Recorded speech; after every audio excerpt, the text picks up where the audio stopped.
Thomas Jefferson, அமெரிக்காவின் 3ஆம் ஜனாதிபதி, the writer of the declaration of independence, சுதந்திர பிரகடனத்தின் ஆசிரியர் என்று தன்னை குறித்து பின்னாட்களில் சொல்லப்பட வேண்டும் என்று இவர் விரும்பினார்.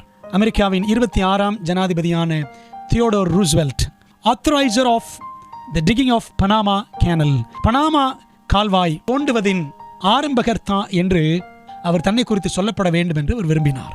ஆபிரகாம் லிங்கன், அமெரிக்காவினுடைய 16ஆம் ஜனாதிபதி, களையை பிடுங்கிவிட்டு மலர் எங்கே முளைக்கும் என்று நினைத்தேனோ அங்கே மலரை விதைத்தவன் என்று நான் மரிக்கும் போது என்னை பற்றி சொல்லப்பட வேண்டும் என்று நான் விரும்புகிறேன் என்று அவர் சொல்லி வைத்திருக்கிறார். பார்த்தீங்களா, அப்படி ஒவ்வொருத்தருக்குமே நல்ல நேர்மறையான மனநிலை இருந்திருக்கிறது. இவங்க எல்லாம் கர்த்தருக்கு பயந்த பிள்ளைகள், இறை பற்று மிகுந்தவர்கள். வீண் பெருமையை தவிர்த்து கிறிஸ்துவுக்குள் நாம் எப்பொழுதும் மேன்மை பாராட்டலாம். இன்றைக்கு என்னையும் உங்களையும் குறித்து வேதம் அல்லது தேவாதி தேவன் எவ்வளவு பெருமையாக சொல்லி வைத்திருக்கிறார்.